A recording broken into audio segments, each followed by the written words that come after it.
죽은 귀신 밥상 차리는 게 뭐 그리 대수라고 유난이냐? 산 사람 겨울 양식이 우선이지. 얼음장 같은 수돗물에 퉁퉁 부어오른 딸의 손등 위로 검붉은 진물이 배어 나옵니다. 그 처참한 몰골을 마주한 친정엄마 강명자의 눈에선 불똥이 튀었습니다.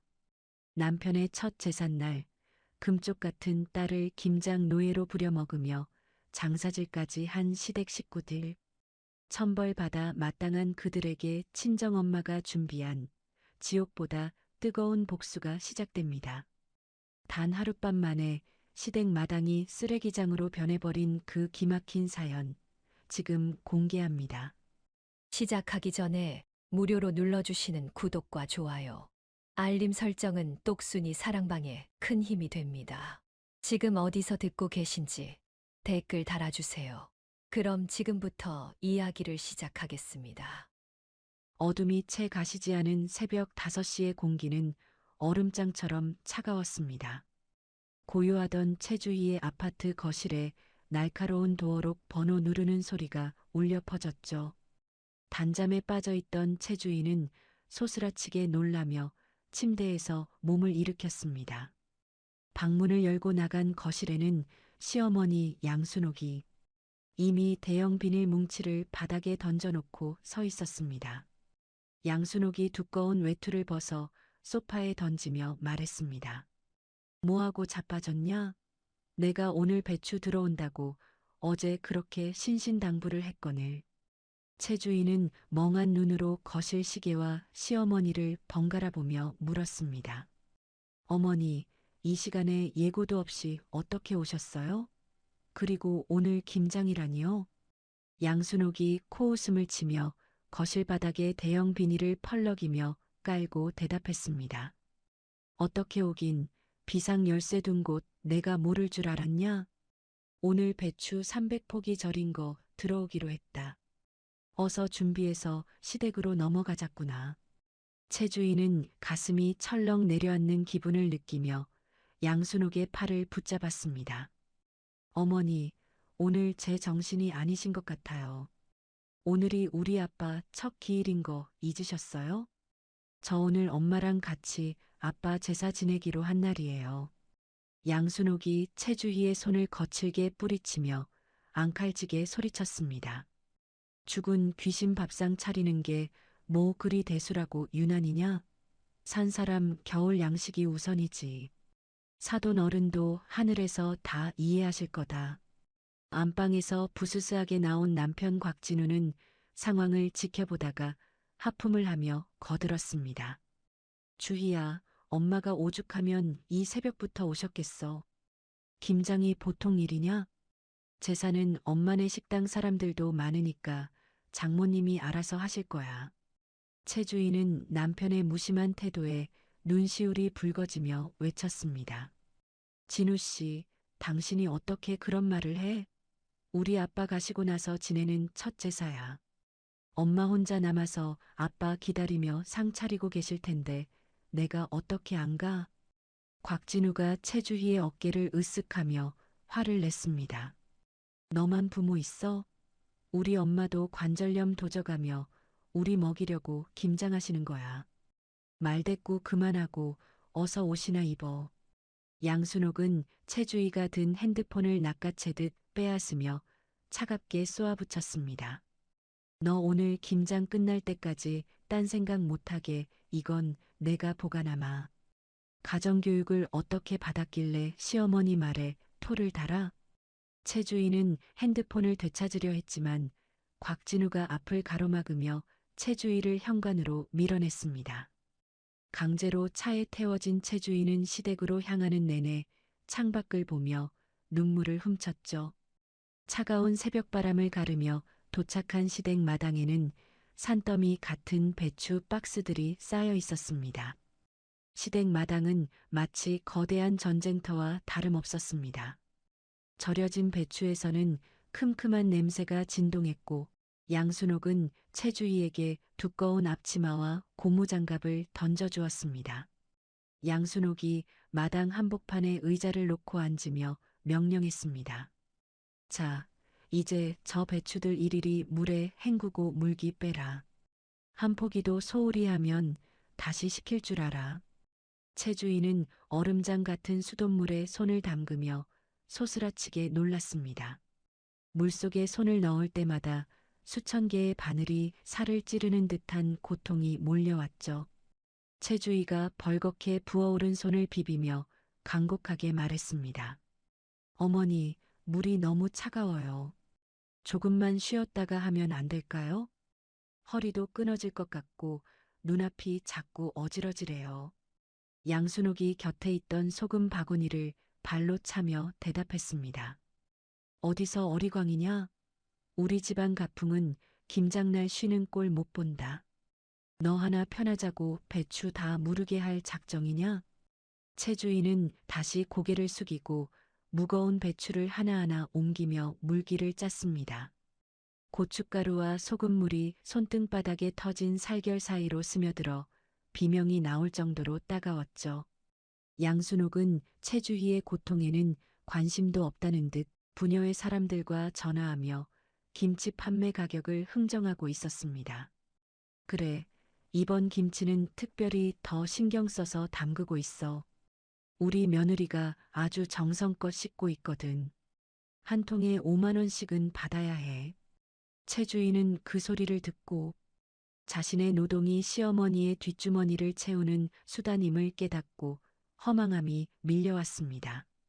자신의 아버지 제삿날에 며느리를 팔아 장사를 하고 있는 시어머니가 괴물처럼 보였죠. 점심시간이 지났음에도 양순옥은 채주희에게 밥 한 술 줄 생각을 하지 않았습니다. 오히려 채주희가 잠시 기둥에 기대어 숨을 몰아쉬자 양순옥이 다가와 주희의 등을 세게 내리치며 외쳤습니다. 어디서 게으름을 피워? 배추 속재료는 언제 다 다듬을 거야? 오늘 안에 안 끝나면 잠잘 생각도 하지 마라. 채주인은 다시금 눈물을 참으며 무채를 썰고 팔을 다듬기 시작했습니다. 손가락 끝에 감각이 사라지고 온몸이 떨려왔지만 양순옥의 감시는 한시도 멈추지 않았죠. 한편 그 시각 친정엄마 강명자는 정갈하게 차려진 제사상 앞에서 대문을 바라보고 있었습니다. 남편이 생전에 좋아하던 문어 숙회와 소고기전, 그리고 정성껏 빚은 나물들이 김을 내뿜으며 식어가고 있었죠. 강명자가 시계를 보며 초조하게 중얼거렸습니다. 주희 이 녀석이 왜 이렇게 안 오지? 사위랑 같이 일찍 온다고 어제 그렇게 약속했는데. 강명자는 핸드폰을 들어 주희에게 전화를 걸었지만 돌아오는 것은 전원이 꺼져 있다는 무미건조한 기계음뿐이었습니다. 사위 곽진우에게도 수십 번 전화를 걸었으나 그는 아예 장모의 번호를 수신겁으로 돌려놓은 상태였죠. 강명자는 가슴이 답답해지며 거실을 이리저리 서성였습니다. 무슨 사고라도 난 건가? 아니면 우리 주희가 어디 아픈 건 아닌가? 시간은 어느덧 제사 시간을 훌쩍 넘겨 밤 10시를 향해 가고 있었습니다. 강명자는 텅 빈 거실에 홀로 앉아 남편의 영정 사진을 바라보며 눈물을 훔쳤습니다. 여보, 미안해요. 우리 주희가 오늘 꼭 온다고 했는데 무슨 일이 있나 봐요. 내가 부족해서 당신 첫 제사도 이렇게 쓸쓸하게 지내게 하네요. 강명자는 홀로 술을 따라 영정 앞에 올리며 남편과 소리 없는 대화를 나눴습니다. 제사 음식을 한 점도 입에 대지 못한 채 강명자의 가슴 속에는 딸에 대한 걱정과 사위에 대한 의구심이 소용돌이쳤죠. 밤이 깊어갈수록 강명자의 불안감은 확신에 가까운 분노로 바뀌기 시작했습니다. 진우 이 녀석, 장인 첫 제사에 연락 한 통 없는 게 사람 도리냐? 주희가 분명 무슨 일을 당하고 있는 게 틀림없어. 강명자는 도저히 가만히 있을 수 없어 외투를 챙겨 입고 밖으로 나섰습니다. 우선 딸의 아파트로 향했지만 주차장에는 주희의 차가 보이지 않았고 집안의 불은 모두 꺼져 있었죠. 강명자는 운전대를 움켜쥐며 입술을 깨물었습니다. 그래, 그 시댁 집구석이 문제야. 그 여자가 우리 애를 분명히 붙잡고 있는 게야. 강명자의 차는 어둠을 뚫고 시댁이 있는 마을을 향해 광기 어린 속도로 달리기 시작했습니다. 새벽 2시가 가까워진 시간, 최 주인은 마당 구석에 쓰러지듯 앉아 있었습니다.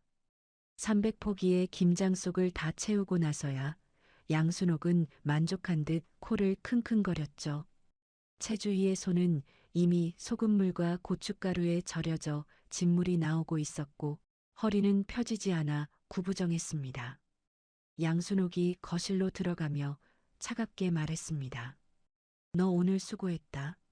내일 아침 일찍 이웃집 사람들이 김치 가지러 올 거니까 저거 다 박스에 담아두고 여기서 자거라. 안방엔 내 집 많으니 건너방 골방에 가 있어. 최 주인은 대답할 힘도 없이 차가운 마당 바닥만 멍하니 바라보았습니다. 곽진우는 안방에서 코를 골며 자고 있었고 최 주인은 창기가 올라오는 골방으로 기어 들어갔습니다. 얇은 이불 한 장뿐인 방에서 최 주인은 추위에 몸바들 떨며 돌아가신 아버지를 불렀습니다. 아빠, 나 너무 힘들어. 나 오늘 아빠한테 가고 싶었는데 못 가서 미안해. 최 주인은 신음하듯 흐느끼다 지쳐 잠시 정신을 잃듯 잠이 들었습니다. 얼마나 지났을까? 밖에서 거칠게 대문을 두드리는 소리와 함께 강명자의 목소리가 들려왔습니다. 최 주인은 환청인가 싶어 눈을 떴지만 분명히 자신을 부르는 엄마의 목소리였습니다. 주위가 만신창이가 된 몸을 이끌고 마당으로 나가 대문을 열었을 때 그곳에는 눈이 뒤집힌 강명자가 서 있었습니다. 강명자는 딸의 꼴을 보자마자 심장이 멈추는 것 같은 충격을 받았습니다. 머리는 헝클어지고 옷은 고춧가루 범벅에 무엇보다 피가 배어나온 손가락 끝을 본 강명자는 비명을 질렀습니다. 강명자가 주희의 손을 붙잡고 부들부들 떨며 물었습니다. 주희야, 이게 다 뭐야? 네가 왜 이 시간에 여기서 이러고 있어? 최 주인은 엄마를 보자마자 다리에 힘이 풀려 주저앉으며 통곡했습니다. 엄마, 나 아빠 제사에 가야 하는데 시어머니가 못 가게 했어.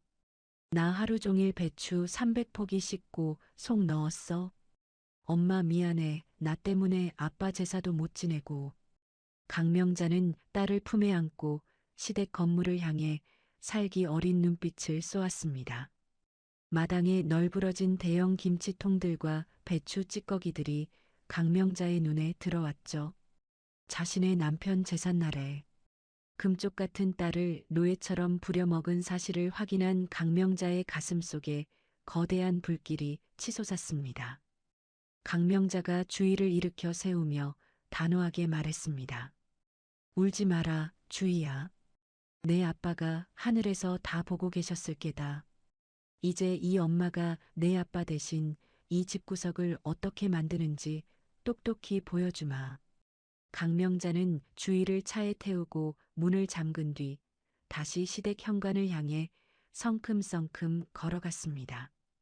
강명자의 손에는 이미 분노로 가득 찬 살기가 서려 있었고 평생 잊지 못할 응징의 서막이 오르고 있었습니다. 불이 꺼진 시댁 안방을 향해 강명자가 현관문을 부술 듯이 발로 찼습니다.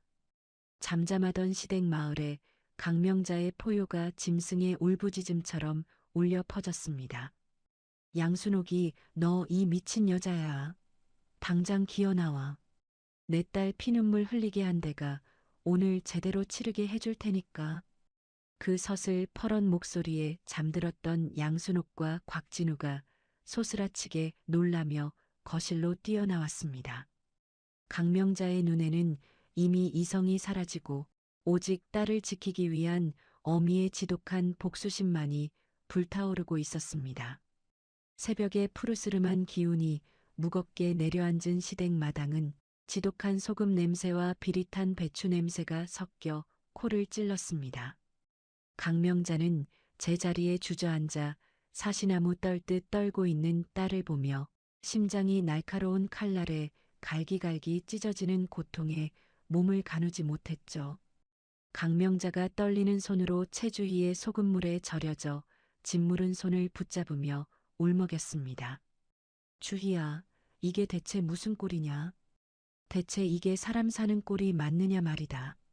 채주희는 엄마의 얼굴을 보자마자 참았던 설움이 한꺼번에 터져 나왔고 엄마의 품속에 얼굴을 파묻은 채 아이처럼 목 놓아 울기 시작했습니다. 엄마, 내가 정말 미안해. 아빠 첫 제사인데 딸 자식이 되어가지고 상 한 번 못 차려드리고 여기서 이러고 있었어. 나 진짜 나쁜 딸이지? 채주희의 갈라진 목소리가 차가운 새벽 공기를 타고 퍼져나가며 강명자의 가슴속 가장 깊은 곳에 대못을 박듯 아프게 박혔습니다. 강명자는 딸의 헝클어진 머리카락과 고춧가루가 튄 얼굴을 쓸어 넘겨주며 이를 악물고 터져나오는 통곡을 억지로 참아냈습니다. 아니야, 주희야. 내 아빠는 하늘에서 다 아신다. 너 이렇게 만든 그 인간들이 나쁜 거지. 우리 주희는 아무 잘못 없다. 엄마가 다 아니까 그만 울어라.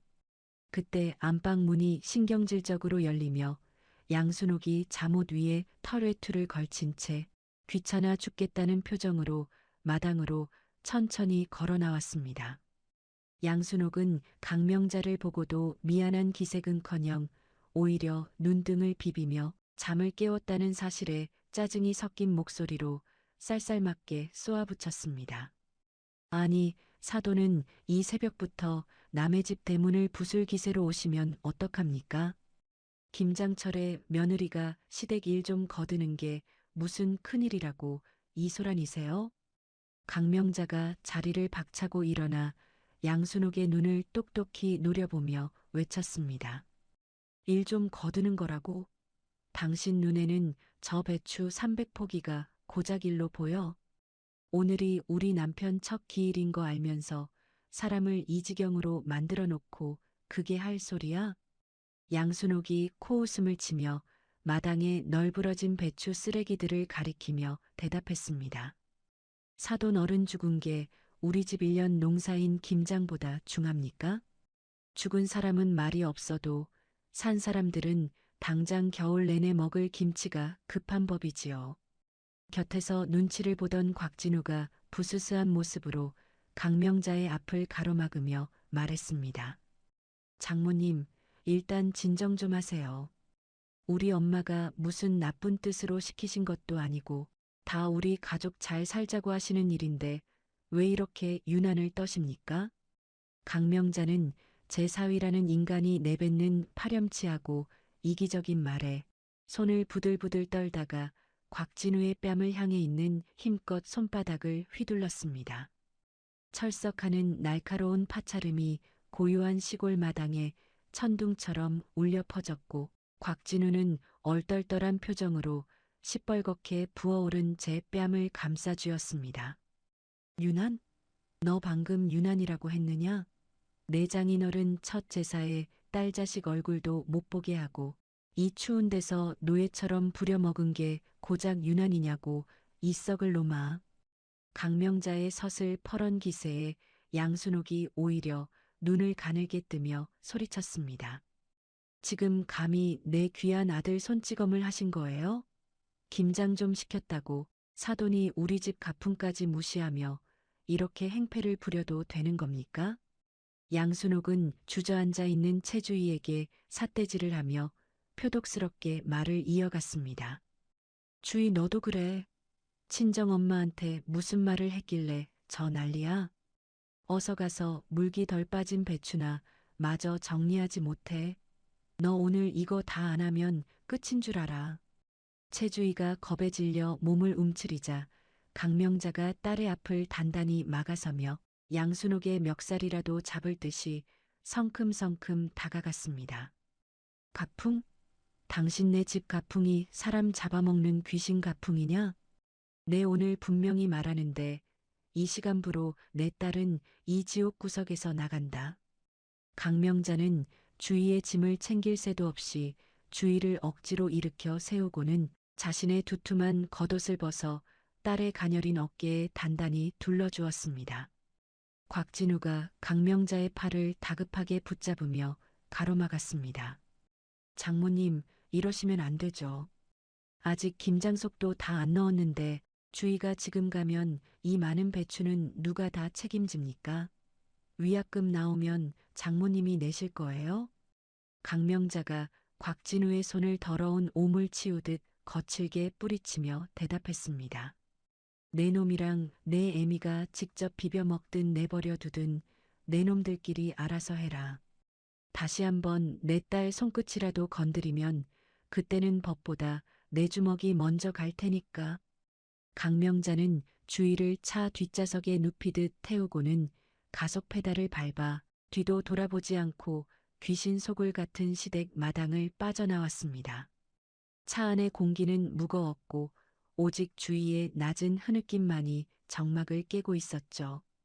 강명자는 백미러로 보이는 딸의 퉁퉁 부은 얼굴과 상처투성이 손을 보며 핸들을 쥔 손에 하얗게 피가 안 통할 정도로 꽉 힘을 주었습니다. 엄마, 나 때문에 김장 다 망치면 어떡해. 시어머니가 보통 분이 아니신데 나중에 나한테 얼마나 더 심하게 하실까 무서워.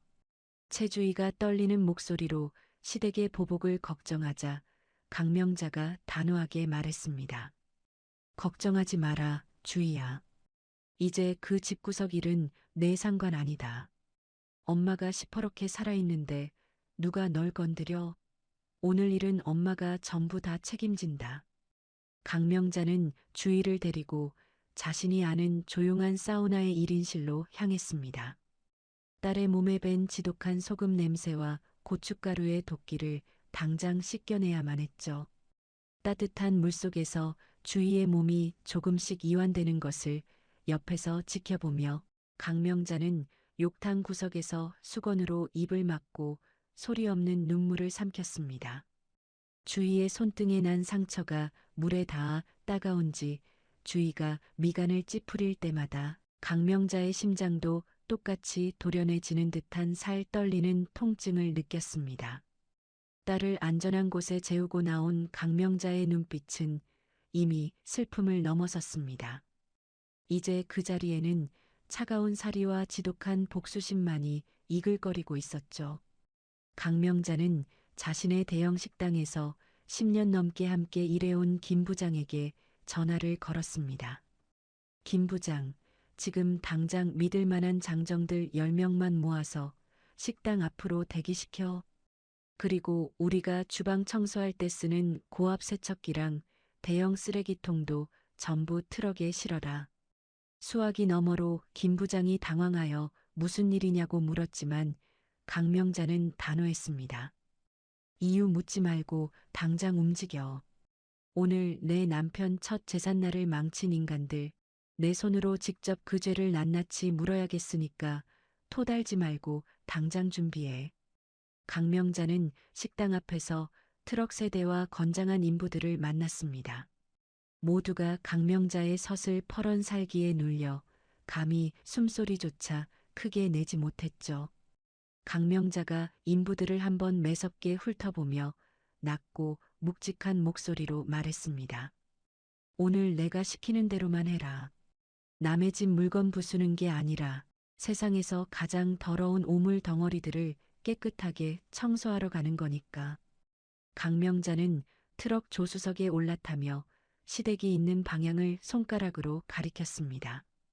트럭들이 거친 엔진 소리를 내며 조용하던 새벽의 시골길을 무참히 뒤흔들었습니다. 한편 시댁 마당에서 양순옥은 분이 풀리지 않는지 씩씩대며 발을 굴렀습니다. 양순옥은 곽진우에게 마당에 흩어진 배추들을 발로 차며 도끼 서린 소리를 내뱉었죠. 저 앙칼진 여우 같은 게 누굴 닮아서 저 모양이냐? 진우 너는 내 마누라 하나 단속 못하고 장모한테 뺨까지 맞고 있냐고. 곽진우가 억울한 표정으로 붉게 자국이 남은 뺨을 연신 문지르며 대답했습니다. 엄마, 장모님 성격이 불같은 거 엄마도 잘 알잖아. 일단 주희 다시 데려와야 해. 이거 김치 다 못 담그면 우리 박 사장님한테 위약금으로 수천만 원 물어야 한단 말이야. 양순옥이 품 안에서 김치 매매 계약서를 꺼내 흔들며 발악하듯 외쳤습니다. 그러니까 내가 하는 소리 아니냐. 이 김치가 포기당 얼마짜리인데. 그까짓 제사가 뭐라고 귀한 김장을 망쳐놓고 딸년이랑 도망을 가느냐 말이다. 그때 마을 어귀에서부터 땅을 울리는 웅장한 트럭 소리가 들려오더니 이내 순옥의 집 대문 앞을 가로막으며 급정거하는 소리가 들렸습니다. 순옥과 진우는 영문을 몰라 멍한 표정으로 대문 쪽을 바라보며 마른 침을 삼켰죠. 대문이 부서질 듯 거칠게 열리며 강명자가 가장 앞장서서 마당으로 들어섰습니다. 그 뒤를 따르는 시커먼 트럭들과 험악한 인부들의 기세에 순옥의 입이 떡 벌어지며 주춤주춤 한 발짝 뒤로 물러섰습니다. 강명자가 마당 한가운데에 서서 양순옥을 죽일 듯이 노려보며 명령했습니다. 자, 이제부터 이 마당에 있는 모든 더러운 쓰레기를 청소한다. 당장 시작해. 강명자의 서슬 퍼런 말이 떨어지기 무섭게 인부들이 트럭에서 고압 세척기 호스를 끌어내렸습니다. 지옥보다 뜨거운 어미의 처절한 복수가 드디어 그 화려한 막을 올리는 순간이었습니다. 고압 세척기에서 뿜어져 나오는 물줄기는 마치 분노한 거대한 용의 포효처럼 매서웠습니다. 강명자의 지시를 받은 장정들이 호스를 치켜들자 시베리아 벌판보다 더 차가운 물줄기가 마당을 가득 채운 절인 배추들을 사정없이 강타했죠. 양순옥이 정성껏 쌓아 올렸던 배추 더미들은 순식간에 사방으로 처참하게 흩어지며 누런 소금물과 함께 마당의 흙탕물 속으로 곤두박질을 쳤습니다. 양순옥은 자식보다 소중하게 여기던 김치들이 쓰레기로 변해가는 광경을 보며 머리카락을 쥐어뜯으며 마당 한복판으로 뛰어들어 비명을 질렀습니다. 양순옥이 튀어오르는 물줄기를 온몸으로 막아서려 하며 악을 썼습니다. 이게 다 얼마짜린데? 사돈, 진짜 미쳤어요? 당장 멈추지 못해. 사람 잡네, 사람 잡아. 양순옥이 물기를 몸으로 막으려 들자 강명자가 직접 세척기 노즐을 빼앗아 양순옥의 발밑을 겨냥하며 서슬 퍼렇게 소리쳤습니다. 강명자가 노즐을 움켜쥔 손에 핏줄을 세우며 외쳤습니다. 돈, 고작 그깟 돈 때문에 내 귀한 자식을 산송장으로 만들어 놓고 지금 감히 돈 타령이야? 당신 눈에는 저 배추만 보이고 피눈물 흘리며 쓰러진 내 딸은 안 보이느냐 말이다. 그때 시댁 대문 앞으로 검은색 승합차 한 대가 급정거하며 자욱한 먼지를 일으켰습니다. 차 문이 거칠게 열리며 험악한 인상의 사내가 내리더니 난장판이 된 마당을 보고 눈을 부라리며 양순옥에게 성큼성큼 다가왔죠. 그 사내는 인근 식당가에서 식자재를 대규모로 유통하는 박 사장이었습니다. 박 사장이 바닥에 굴러다니는 배추들을 구두 끝으로 툭툭 치며 신경질적으로 물었습니다. 아니, 양 여사님, 이게 지금 도대체 무슨 해괴망측한 상황입니까? 오늘 아침까지 300폭이 다 실어주기로 계약해놓고 물건을 다 이 모양으로 만들면 어떡해요? 강명자는 박 사장의 등장에 눈을 가늘게 뜨며 상황을 예리하게 살폈습니다. 양순옥이 당황하여 박 사장의 팔을 붙잡으며 비굴하게 변명하기 시작했죠. 양순옥이 박 사장의 옷자락을 붙들고 애걸하며 대답했습니다. 박 사장님, 잠시만요. 저 옆언니가 갑자기 들이닥쳐서 행패를 부리는 바람에 일이 이렇게 됐어요. 내가 금방 정리해서 다시 담가줄 테니까 제발 위약금 소리는 하지 마세요. 강명자가 박 사장의 앞을 가로막으며 차가운 웃음을 지어 보였습니다. 강명자가 코웃음을 치며 박 사장을 훑어보고는 물었습니다. 계약이라니요? 우리 딸이 밤새도록 뼈 빠지게 씻고 절인 저 배추들이 알고 보니 당신네 식당에 비싼 값에 팔아넘길 물건이었습니까? 박 사장은 상황 파악이 안 되는지 품 안에서 꼬깃꼬깃한 서류 뭉치를 꺼내 흔들며 대답했습니다. 박 사장이 서류를 강명자의 코앞에 들이밀며 짜증 섞인 투로 말했습니다. 이 아주머니는 누구신데 남의 영업 방해를 하고 참견이야? 여기 양순옥 씨랑 맺은 김치 납품 계약서 똑똑히 있어요. 성금으로 이미 1,000만 원이나 넘겼는데 물건 제때 못 주면 배로 물어내야 한다고. 강명자가 그 서류를 낚아채듯 빼앗아 내용을 한 줄 한 줄 훑어내려갔습니다. 계약서에는 양순옥의 지장과 함께 특급 며느리표 수재 김치라는 역겨운 문구가 굵은 글씨로 선명하게 적혀 있었습니다. 강명자는 부들부들 떨리는 손으로 계약서를 꽉 움켜쥐며 양순옥을 향해 사자오를 토해냈습니다. 강명자가 계약서를 찢어버릴 듯이 구기며 양순옥에게 소리쳤습니다. 양순옥이 너 정말 인간도 아니구나. 사돈 제삿날에 며느리를 노예처럼 부려먹은 이유가 고작 이따위 장사질로 뒷돈 챙기려는 거였어? 내 딸 손가락이 문드러지든 말든 내 주머니 채우는 게 먼저였냐고. 양순옥이 오히려 적반하장으로 소리를 지르며 강명자의 손에 든 서류를 뺏으려 들었습니다. 양순옥이 얼굴을 붉히며 강명자의 어깨를 밀치고 소리쳤습니다. 사돈이 나한테 보태준 거 있어? 우리 아들 외제차 할부금 내고 나도 좀 먹고 살자는데 그게 무슨 죄야? 내 집에서 내 며느리 시킨 일인데 당신이 도대체 무슨 상관인데 이 난리야. 곽진우는 마당 구석에서 박 사장과 엄마의 대화를 들으며 안절부절 못하다가 강명자의 기세에 눌려 쥐구멍을 찾는 생쥐처럼 방 안으로 슬금슬금 기어 들어갔습니다. 하지만 강명자는 그런 사위의 비겁한 꼴을 용납할 생각이 전혀 없었습니다. 강명자가 인부들에게 눈짓을 하자 건장한 장정 2명이 방으로 들어가 저항하는 곽진우를 마당으로 사정없이 끌고 나왔죠. 곽진우가 비명을 지르며 장모인 강명자를 향해 비굴하게 애걸복걸했습니다.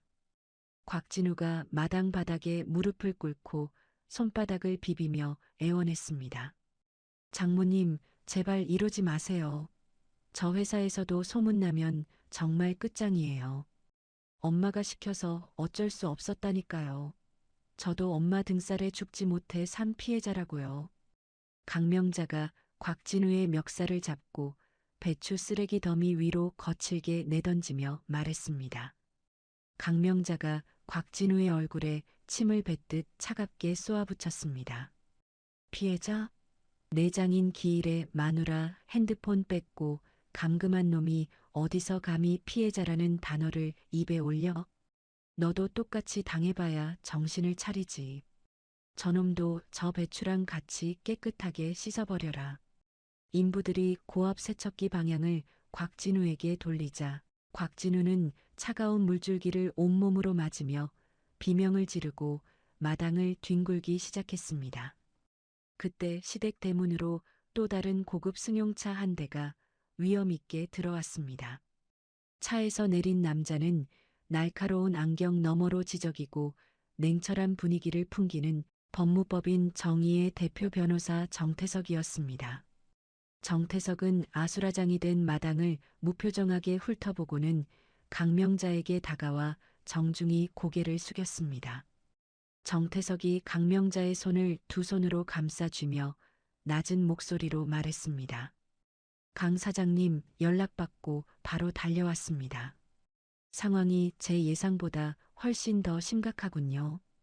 강명자가 정태석의 손을 맞잡으며 복잡하고 슬픈 심경을 담아 대답했습니다. 강명자가 눈물을 머금은 채 정태석을 바라보며 말했습니다. 정 변호사, 바쁜 사람 불러서 미안하네. 하지만 자네 은인이신 우리 남편 첫 기일에 이 집구석이 우리 딸에게 저지른 만행을 자니가 똑똑히 봐줘야겠어. 그래야 내 한이 풀릴 것 같네. 정태석은 과거 고시 공부 시절 주위 아버지가 아무 데가 없이 내어준 장학금 덕분에 지금의 자리에 오른 인물이었죠. 정태석이 양순옥과 곽진우를 향해 변호사 신분증을 내보이며 차분하지만 묵직하게 말했습니다. 정태석이 서류 가방에서 고지서를 꺼내들며 양순옥에게 선언했습니다. 저는 오늘 강주혜 씨의 정식 법정 대리인으로 이 자리에 섰습니다. 지금 양순옥 씨와 곽진우 씨가 저지른 행위는 단순히 가족 간의 고부 갈등이 아닙니다. 정태석은 박 사장이 들고 있던 계약서와 강명자가 확보한 녹취록을 하나하나 건네받았습니다. 양순옥이 정태석의 기세에 눌려 뒷걸음질 치며 혀를 차며 더듬거렸습니다. 양순옥이 정태석을 향해 삿대질을 하며 비아냥거리며 외쳤습니다. 변호사? 변호사가 여기 왜 와? 이건 엄연히 우리 집안 가족 일이야.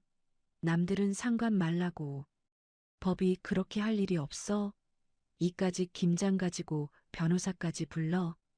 정태석이 서류를 하나하나 넘기며 양순옥의 말을 조목조목 반박하기 시작했습니다. 정태석이 안경을 고쳤으며 양순옥의 눈을 차갑게 응시하고 말했습니다. 가족 일이라고요? 며느리의 노동력을 강취하여 사익을 취하고 신체의 자유를 억압하며 강제로 김장을 시킨 행위는 명백한 형법상 강요죄와 강금죄에 해당합니다. 정태석은 이어서 넋이 나간 박 사장을 바라보며 날선 경고를 덧붙였습니다. 정태석이 박 사장에게 명함을 건네며 단호하게 경고했습니다. 박 사장님 또한 불법적인 경로로 제조된 식품임을 인지하고도 거래를 시도하셨다면 식품위생법 위반 공범으로 엄중한 처벌을 받을 수 있다는 점 명심하시기 바랍니다. 기록은 이미 다 끝났습니다. 박 사장은 처벌이라는 말에 얼굴이 흑빛이 되어 계약서를 바닥에 내팽개치고는 자신의 승합차에 올라타 엔진이 터져라 꽁지가 빠지게 도망치듯 마당을 빠져나갔습니다. 순식간에 계약 파기와 위약금 폭탄을 맞게 된 양순옥은 실성한 듯 웃으며 마당에 널브러진 배추 쓰레기를 손으로 움켜쥐고 강명자에게 미친 듯이 달려들었습니다. 양순옥이 흙탕물을 뒤집어 쓴 채 강명자의 머리채를 잡으려 하며 소리쳤습니다. 이 독한 여편네야. 네가 우리 집구석을 망쳐놓으려고 아주 작정을 했구나. 내 돈, 내 300포기 김치, 이거 다 네가 물어내야 해. 안 그러면 나 여기서 죽어버릴 거야. 강명자는 달려드는 양순옥의 어깨를 힘껏 밀쳐내며 싸늘한 눈빛으로 그녀를 내려다보았습니다. 강명자가 양순옥의 얼굴에 고압 세척기 물줄기를 가볍게 쏘아주며 대답했습니다. 돈? 아직 시작도 안 했어, 양순옥이. 당신이 우리 주위 부려먹어서 벌려던 그 추악한 돈, 앞으로는 평생 꿈속에서도 구경 못하게 만들어줄 테니까 어디 한번 죽어봐. 강명자는 인부들에게 손짓하여 마당에 가득 쌓인 배추 쓰레기들을 양순옥의 집 현관문 앞과 거실 창문 안쪽으로 모조리 쏟아붓게 했습니다. 양순옥의 집은 순식간에 시큼하고 역겨운 냄새가 진동하는 거대한 쓰레기장으로 변해갔죠. 곽진우는 젖은 몸으로 바닥을 기며 정태석의 바짓가랑이를 붙잡고 구걸했습니다. 곽진우가 눈물 콧물을 흘리며 정태석의 구두를 붙잡고 애원했습니다. 변호사님, 제발 한 번만 봐주세요. 주희한테 말 좀 잘해주세요. 저 정말 엄마가 무서워서 그랬어요. 저 장모님한테 맞아 죽기 싫어요. 제발 살려주세요. 정태석은 그런 곽진우를 혐오스러운 벌레 보듯 내려다보며 차갑게 대답했습니다. 정태석이 곽진우의 손을 구두로 지그시 밟으며 냉정하게 말했습니다. 당신이 몰랐다는 그 비겁한 방관이 주희 씨에게는 가장 날카롭고 잔인한 흉기였습니다. 이제 법정에서 그 죗값을 톡톡히 치를 준비나 하십시오. 강명자는 아수라장이 된 시댁 마당을 마지막으로 천천히 한번 훑어보았습니다. 분노로 이글거리던 강명자의 가슴 속에는 이제 딸을 지키기 위한 더 치밀하고 거대한 복수의 계획이 자리 잡고 있었죠. 강명자가 정태석에게 고개를 깊게 끄덕이며 낮은 목소리로 말했습니다. 강명자가 곽진우의 집안을 가리키며 정태석에게 명령했습니다. 정 변호사, 이제 다음 단계로 넘어가지. 이 인간들이 다신 세상 밖으로 고개 못 들게 철저하게 밟아버려야겠어. 우리 주위가 당한 만큼 똑같이 말이야. 정태석은 정중하게 목례를 하며 서류 가방을 다시 챙겨 들었습니다. 마당을 떠나는 트럭들의 엔진 소리는 여전히 웅장하고 당당했으며 남겨진 시댁 식구들의 비참한 비명은 그 소리에 묻혀 초라하게 흩어질 뿐이었습니다. 강명자는 차 조수석에 앉아 창밖으로 멀어지는 시댁 건물을 보며 입술을 피가 나도록 깨물었습니다. 딸이 흘린 눈물의 양만큼 저들에게 지옥을 선물해 주겠다는 어미의 맹세는 이제 막 본격적인 서막을 올렸을 뿐이었습니다. 어둠이 완전히 걷히고 아침 해가 찬란하게 떠오르고 있었지만 시댁 식구들에게는 평생 겪어보지 못한 가장 긴 어둠과 고통이 시작되고 있었습니다. 하얀 병실 안에는 정적만이 가득하고 채 주인은 링거 바늘이 꽂힌 손을 멍하니 바라보고 있습니다. 어제 새벽 얼음장 같은 수돗물에 300포기 배추를 씻어낸 대가는 너무나도 참혹하고 고통스럽게 채주희의 몸에 남았습니다. 소금독에 절여진 듯 퉁퉁 부어오르고 짓무른 손가락 끝은 조금만 움직여도 칼로 베이는 것 같은 통증이 몰려와 신음이 절로 나옵니다. 강명자는 딸의 머리맡에서 정성스럽게 사과를 깎으며 애써 차오르는 눈물을 참고 있습니다. 강명자가 사과 조각을 채주희의 입가에 가져다 대며 다정한 목소리로 말했습니다. 주희야, 한 입만 먹어보렴. 어제부터 한 끼도 못 먹어서 기운이 하나도 없잖니. 의사 선생님이 당분간은 손에 물 한 방울 묻히지 말고 푹 쉬어야 한다고 하셨어. 채주희가 힘겹게 사과를 씹어 삼키며 붕대 감긴 손을 들어 올려 대답했습니다. 엄마, 나 때문에 어제 아빠 제사도 못 지내고 정말 미안해. 딸 자식이 되어가지고 아빠 첫 기일에 김치나 버무리고 있었다니 나 정말 아빠 얼굴을 어떻게 봐야 할지 모르겠어. 강명자가 사과를 깎던 칼을 내려놓고 채주희의 마른 어깨를 다독이며 외쳤습니다. 그런 소리 하지 마라. 내 아빠는 하늘에서 다 이해해 주실 게다. 오히려 제 자식 귀한 줄 모르고 남의 귀한 딸 노예처럼 부려먹은 그 인간들이 천벌을 받아야지 네가 왜 미안해? 그 시각 양순옥의 집 거실은 그야말로 아비규환이 따로 없었습니다. 강명자가 시켜서 인부들이 쏟아부은 배추 쓰레기들이 현관문 앞까지 산더미처럼 쌓여 지독하게 시큼하고 역겨운 냄새를 풍깁니다. 양순옥은 거실 소파에 주저앉아 머리카락을 쥐어뜯으며 비명을 질렀습니다. 내 김치, 내 피 같은 300포기 김치가 다 쓰레기가 됐어. 저 독사 같은 여편이가 내 1년 농사를 다 망쳐놨단 말이야. 양순옥이 악을 쓰며 바닥에 뒹구는 배추 찌꺼기를 손으로 움켜쥐고 소리쳤습니다. 옆에서 넋이 나간 표정으로 앉아있던 곽진우가 짜증 섞인 투로 핸드폰을 바닥에 내던지며 대답했습니다. 엄마, 지금 김치가 문제야? 나 회사 게시판에 어제 일 다 올라갔단 말이야. 장인어른 제삿날에 마누라 감금하고 김장시킨 파렴치한 놈이라고 이름까지 다 팔려서 이제 얼굴도 못 들고 다니게 생겼어. 양순옥이 곽진우의 어깨를 찰싹 때리며 날카롭게 쏘아붙였습니다. 너는 내 마누라 하나 단속 못해서 이 사달을 내놓고 어디서 큰 소리야? 네가 어제 채주희를 확실하게 붙잡아뒀어야지. 왜 장모가 들어오게 뒀냐고. 곽진우가 붉게 자국이 남은 뺨을 만지며 억울하다는 듯이 외쳤습니다. 내가 안 막았어? 장모님이 장정들까지 데리고 와서 문을 부수는데 내가 어떻게 해?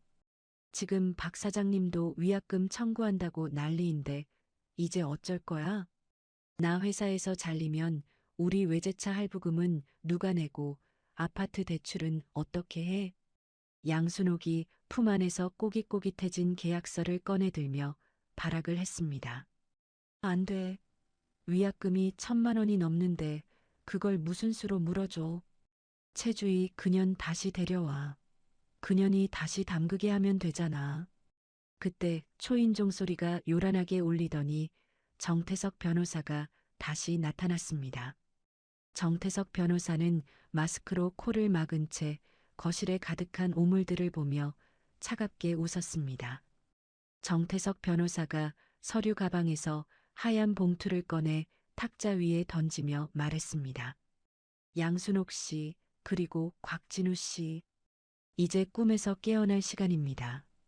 방금 법원에 두 분에 대한 접근 금지 명령과 형사 고소장을 접수하고 왔습니다.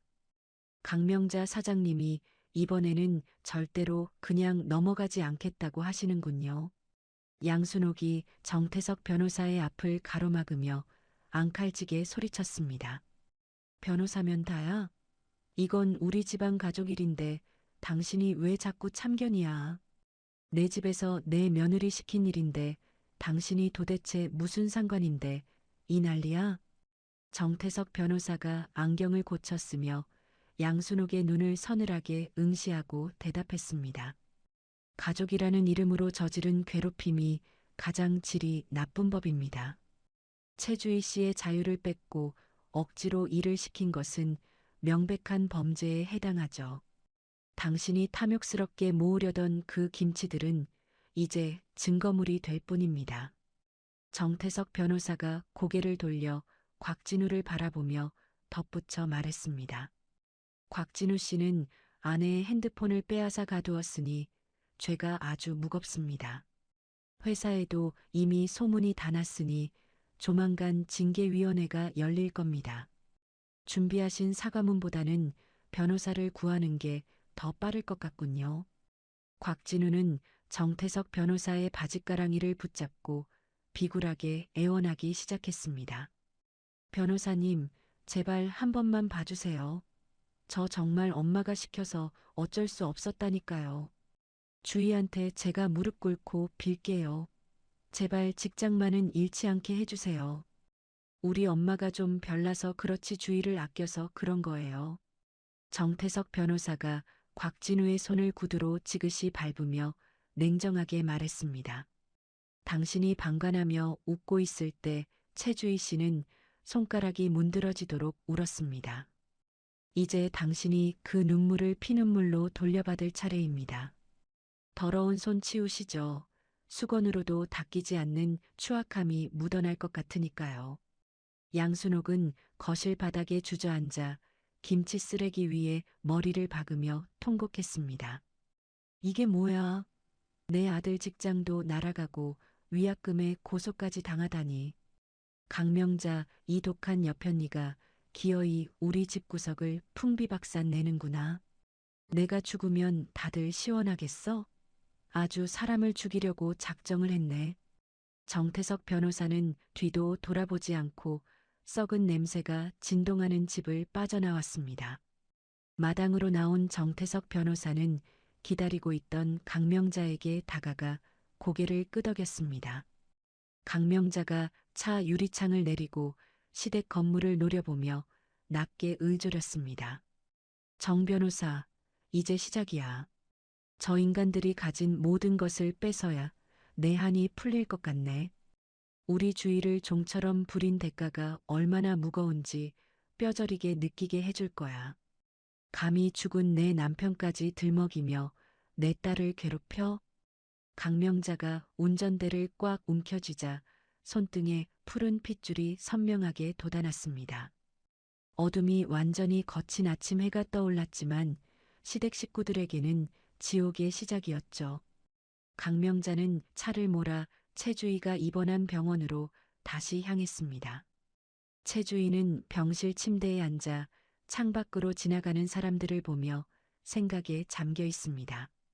붕대 감긴 손이 따끔거릴 때마다 시어머니의 독설과 남편의 비겁한 웃음이 떠올랐습니다. 평생을 착한 며느리로 순종적인 아내로 살려 했던 자신이 너무나 한심하게 느껴졌죠.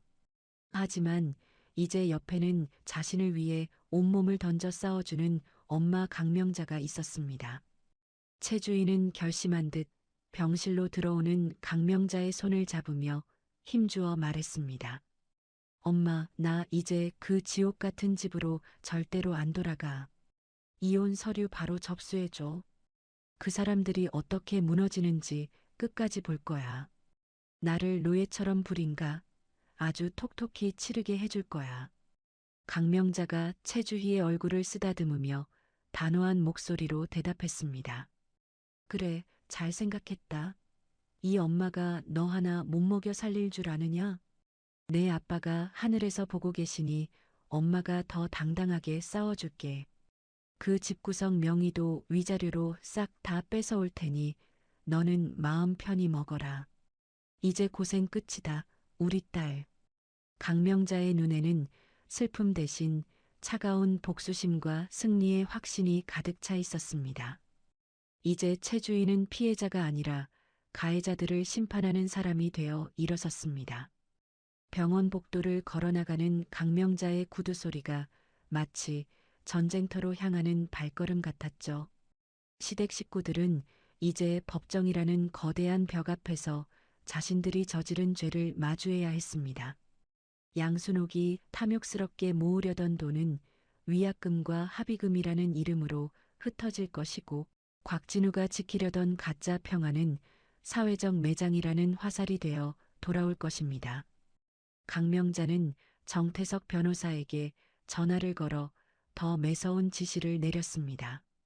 정 변호사, 위자료 청구액을 최대한으로 높여줘. 그 집구석 재산 하나도 남기지 말고 싹 다 긁어 모아라. 그게 내 남편 기일에 내 딸을 괴롭힌 대가다. 수학이 넘어 정태석 변호사의 대답을 들으며 강명자는 서늘한 미소를 지었습니다. 이제 막이 오른 복수국은 멈추지 않고 저들의 숨통을 서서히 조여가고 있었습니다. 최 주인은 병실에서 붕대를 풀고 새살이 돋아나기를 기다리며 마음을 다잡았습니다. 아버지가 지켜주지 못한 딸의 눈물은 이제 엄마의 손을 빌려 무서운 무기가 되었습니다. 두 여자의 처절한 사투는 이제 법정이라는 새로운 장소에서 계속될 예정입니다. 비참하게 무너진 시댁 마당 위로 차가운 겨울비가 다시 내리기 시작했습니다. 그 빗줄기는 양순옥이 버린 배추 쓰레기들을 씻어내지 못하고 냄새만 퍼뜨릴 뿐이었습니다. 망가진 가족의 이름 아래 숨겨졌던 추악한 진실이 마침내 세상에 드러난 순간이었습니다. 최 주인은 다시는 그늘진 곳에 갇히지 않겠다고 맹세하며 눈을 감았습니다.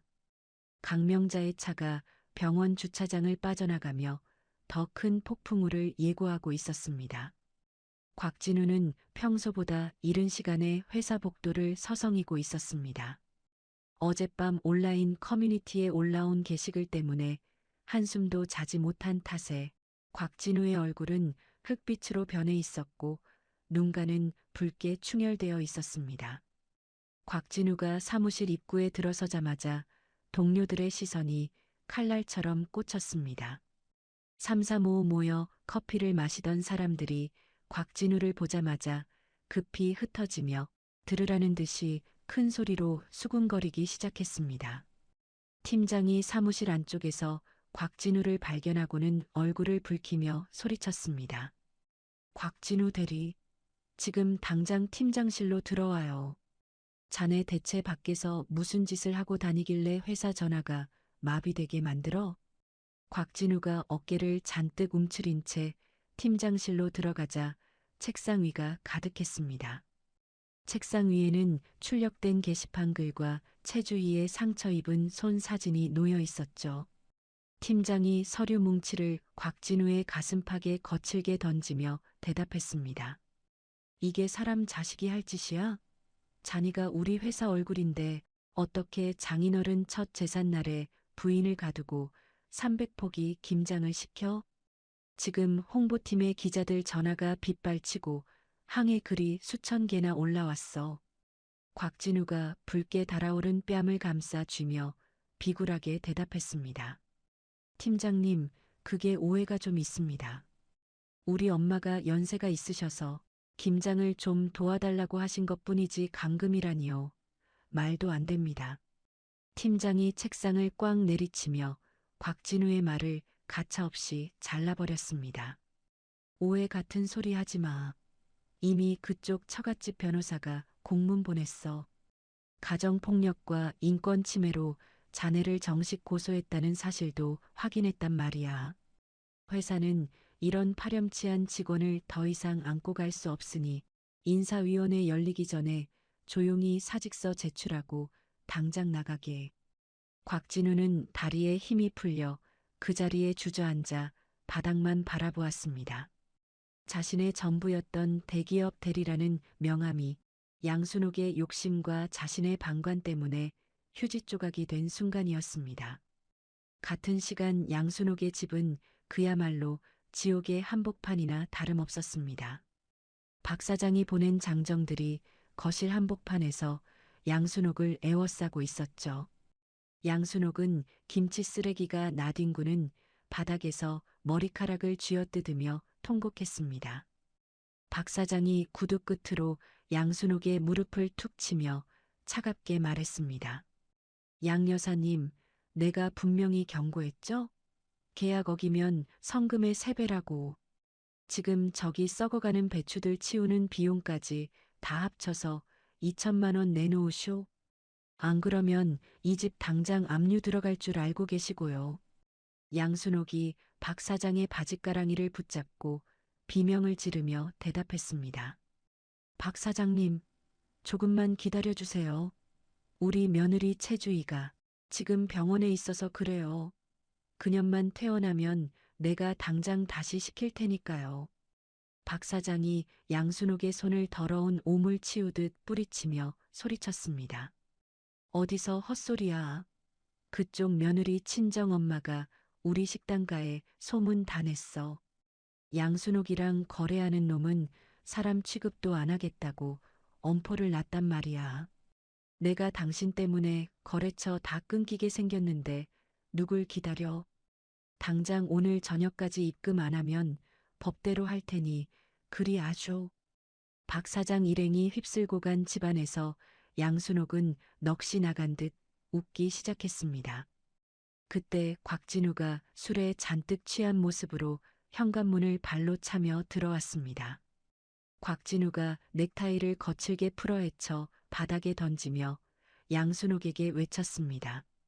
엄마, 이제 만족해? 나 오늘 회사에서 잘렸단 말이야.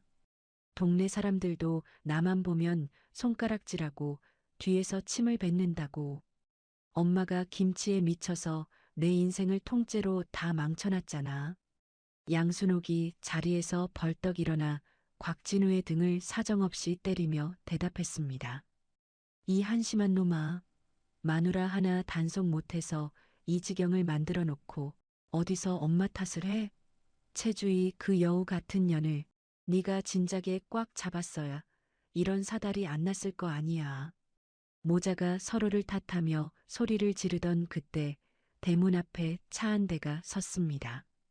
정태석 변호사와 강명자가 보란 듯이 위험 있게 마당으로 들어섰죠.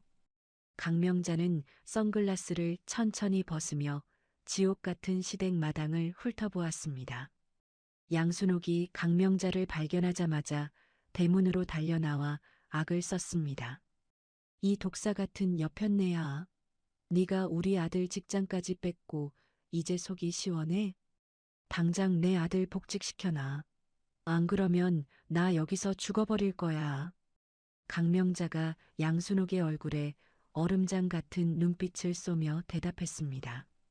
죽으려면 어디 조용한 데 가서 죽어. 내 딸이 흘린 피눈물 생각하면 당신은 죽어서도 용서받지 못할 테니 입 닥치고 이거나 받아. 정태석 변호사가 서류 가방에서 두툼한 이혼 소장을 꺼내 보여주었습니다. 정태석 변호사가 안경을 고쳤으며 곽진우에게 단호하게 말했습니다. 곽진우 씨, 이건 최주희 씨가 정식으로 접수한 이혼 소장입니다. 위자료로 이 집의 지분 전액과 곽진우 씨의 퇴직금 절반을 청구했습니다. 그리고 최주희 씨가 5년 동안 가사 도우미처럼 일한 노동 비용도 빠짐없이 계산해서 넣었으니 법정에서 따져보도록 하죠. 곽진우가 소장을 받아들고 손을 부르르 떨며 소리쳤습니다. 변호사님, 이건 너무하잖아요. 우리 엄마 모시고 산 보람도 없이 어떻게 집까지 뺏어갑니까? 주희가 정말 이럴 리가 없어요. 강명자가 곽진우의 멱살을 잡고 배추 쓰레기 더미로 밀치며 대답했습니다. 닥쳐라 이 썩을 놈아. 보람? 내 엄마 비위 맞추느라 내 딸 가슴이 타들어갔는데 어디서 보람이라는 말을 함부로 입에 올려? 너희가 지은 죄에 대한 대가는 이제부터가 시작이야. 내 남편 첫 제삿날을 김치 구덩이로 만든 데가 하나도 남김없이 뼈저리게 치르게 해줄 테니까 어디 한번 잘 버텨봐. 강명자는 뒤도 돌아보지 않고 정태석 변호사와 함께 차에 올라탔습니다. 차 뒷좌석에는 퇴원한 최주희가 창밖을 보며 조용히 눈물을 닦고 있었죠. 최주희는 차 안에서 멀어지는 시댁 건물을 보며 입술을 세게 깨물었습니다. 손등의 흉터는 여전히 따끔거렸지만 마음은 그 어느 때보다 가벼웠습니다. 자신을 올가매던 양순옥의 독설과 곽진우의 무관심에서 비로소 완전히 벗어났다는 해방감이 온몸을 시원하게 감싸고 돌았습니다. 강명자가 최주희의 붕대 감긴 손을 꼭 잡으며 다정한 목소리로 말했습니다. 주희야, 이제 뒤돌아보지 마라.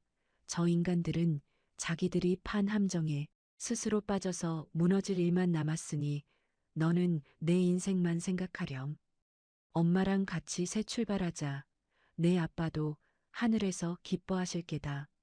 최주희가 강명자의 어깨에 머리를 기대며 떨리는 목소리로 대답했습니다. 고마워 엄마. 내가 너무 바보같이 참기만 해서 엄마까지 힘들게 했네. 이제 나도 엄마처럼 당당하게 살 거야. 아빠 제사도 매년 정성껏 모시고 엄마 옆에서 효도하면서 살게. 강명자는 딸의 머리카락을 부드럽게 쓸어 넘겨주며 차창 밖을 응시했습니다. 시댁 마당에서 절규하는 양순옥과 곽진우의 모습이 백미러 속에서 점점 작아지다가 마침내 어둠 속으로 완전히 사라졌습니다. 인과응보의 불꽃이 저들을 태우고 난 자리에 최주희와 강명자의 새로운 삶이 찬란하게 피어나고 있었습니다. 병원에서 치료받던 최주희는 이제 강명자의 식당에서 일을 돕기 시작했습니다. 손님들은 최주희의 사연을 듣고는 격려의 말을 아끼지 않았습니다. 사장님 딸이 아주 야무지네. 그 고생을 하고도 어쩜 이렇게 밝아? 최주희는 손님들에게 밝게 웃으며 물을 가져다 주고 주문을 받았습니다. 이제는 고춧가루 냄새만 맡아도 진저리 치던 예전의 주희가 아니었습니다. 강명자가 주방에서 음식을 나르며 최주희를 보고 환하게 웃었습니다. 우리 딸, 오늘따라 얼굴이 더 좋아 보이네. 역시 사람은 제자리에 있어야 제 빛이 나는 법인가 보다. 그 사이 양순옥은 빚쟁이들에게 시달리다 결국 집을 내놓아야 했습니다. 곽진우도 재취업이 되지 않아 공사장을 전전하며 하루하루를 버텼습니다. 양순옥은 좁은 월세방에서 김치 한 조각 없이 맨밥을 씹으며 지난날 며느리 최주희를 구박했던 순간들을 뒤늦게 후회하며 울었습니다. 하지만 이미 엎질러진 물은 다시 담을 수 없는 법이었습니다. 강명자와 최주희는 정태석 변호사의 도움으로 완벽한 승소 판결을 받았고 저들에게서 받은 위자료로 갈 곳 없는 며느리들을 돕는 재단을 세웠습니다. 강명자가 재단 설립식 날 최주희의 손을 잡고 강단에 섰습니다. 우리가 겪은 아픔이 누군가에게는 희망의 씨앗이 되길 바랍니다. 자신의 부모를 챙기지 못하고 고통받는 이 땅의 딸들이 더 이상 생기지 않는 세상을 만들기 위해 이 재단을 운영하겠습니다. 최 주인은 엄마의 곁에서 당당하게 고개를 들고 쏟아지는 박수를 받았습니다. 아버지가 지켜주지 못한 딸의 눈물은 이제 많은 사람을 닦아주는 따뜻한 위로의 손길이 되어 세상을 밝게 비추고 있었습니다.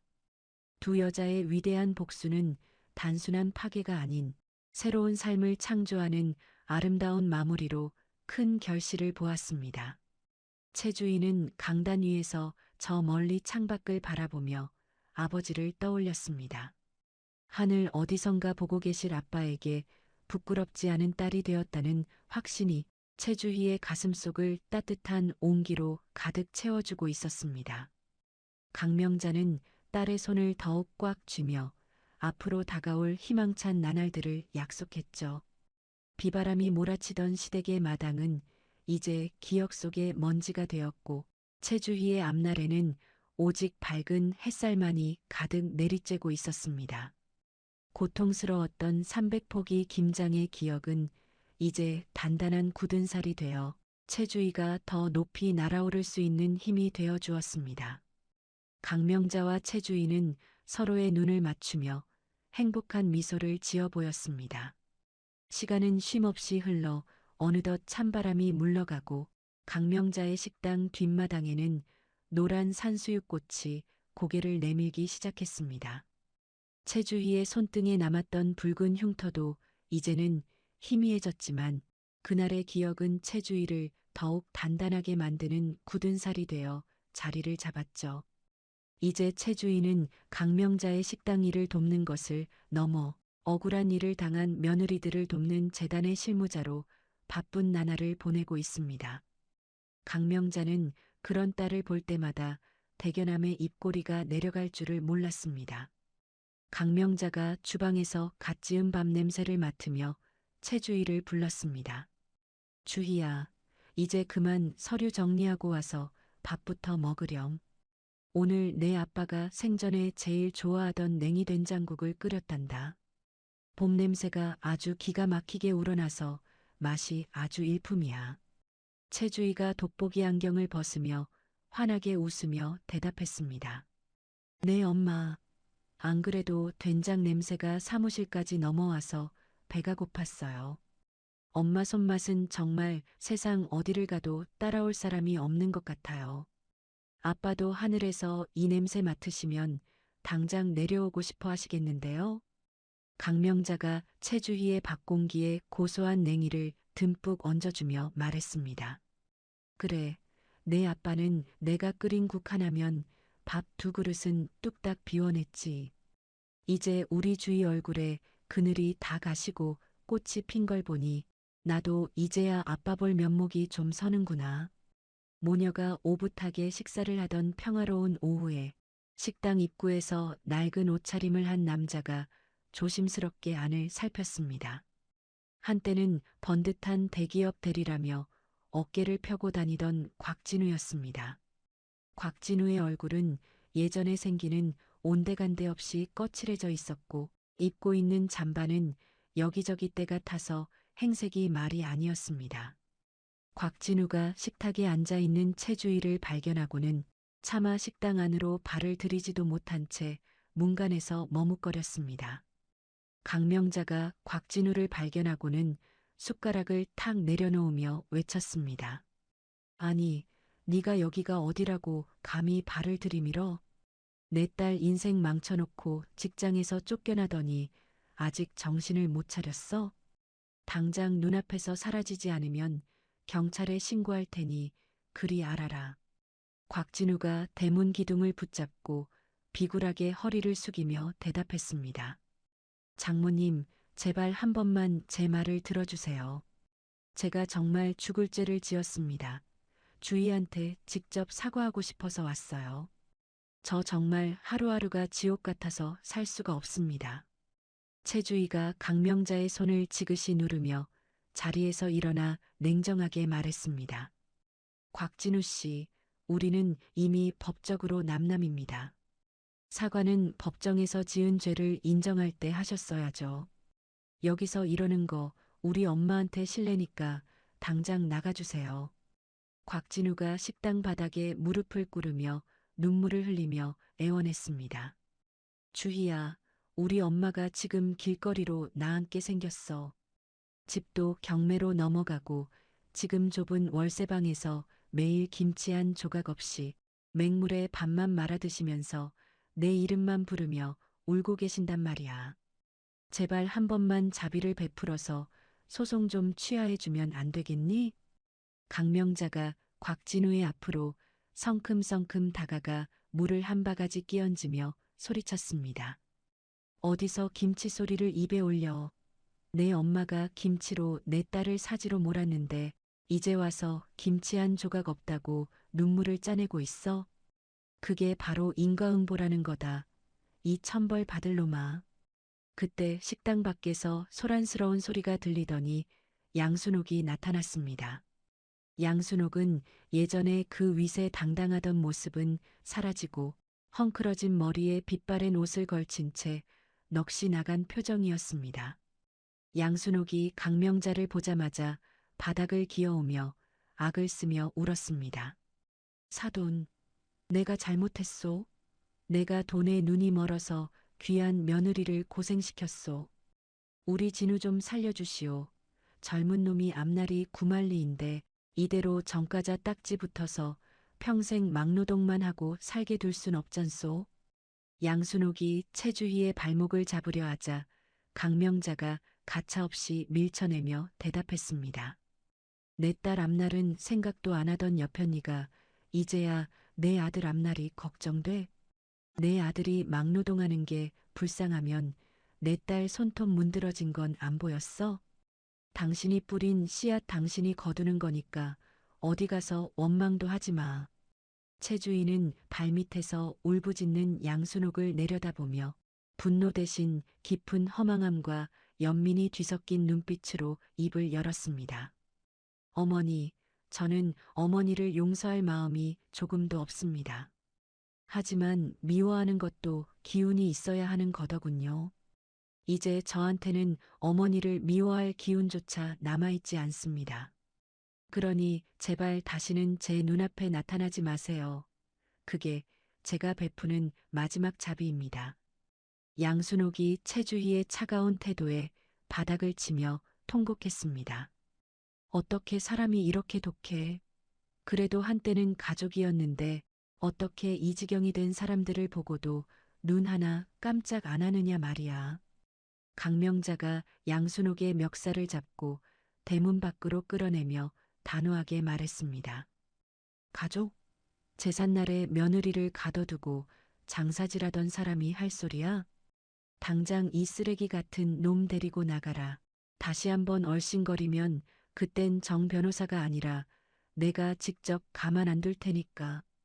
정태석 변호사가 마침 식당으로 들어오며 상황을 정리했습니다. 정태석 변호사가 서류 가방에서 접근 금지 명령 위반 통지서를 꺼내 보였습니다. 곽진우 씨, 그리고 양순옥 씨. 이미 법원에서 접근 금지 명령이 떨어졌는데 이렇게 영업소에 찾아와 행패를 부리는 건 가중처벌 대상입니다. 지금 당장 떠나지 않으면 현행범으로 체포 요청을 하겠습니다. 정태석 변호사의 서슬 퍼런 경고에 곽진우는 양순옥을 부축해 서둘러 도망치듯 사라졌습니다. 멀어지는 두 사람의 뒷모습은 지는 해처럼 초라하고 비참했습니다. 강명자는 거칠게 숨을 몰아쉬며 식당 문을 굳게 걸어 잠갔습니다. 최주인은 창밖으로 지는 노을을 보며 강명자의 손을 꼭 잡았습니다. 엄마, 이제 정말 다 끝난 것 같아요. 저 사람들 보는데 화가 나기보다는 마음이 참 차분해지더라고요. 이제야 정말로 아빠가 계신 곳에 가서 웃으며 인사드릴 수 있을 것 같아요. 강명자가 최주희의 손을 두 손으로 감싸쥐며 따뜻하게 대답했습니다. 그래, 주희야. 고생 많았다. 이제 내 마음속에 있던 응어리도 저 노을처럼 서서히 지고 내일은 새로운 해가 뜰 거란다. 주말에 내 아빠 좋아하는 안주 잔뜩 만들어서 산소에 다녀오자구나. 주말 아침 강명자와 최주인은 정성껏 준비한 음식을 들고 아빠의 산소를 찾았습니다.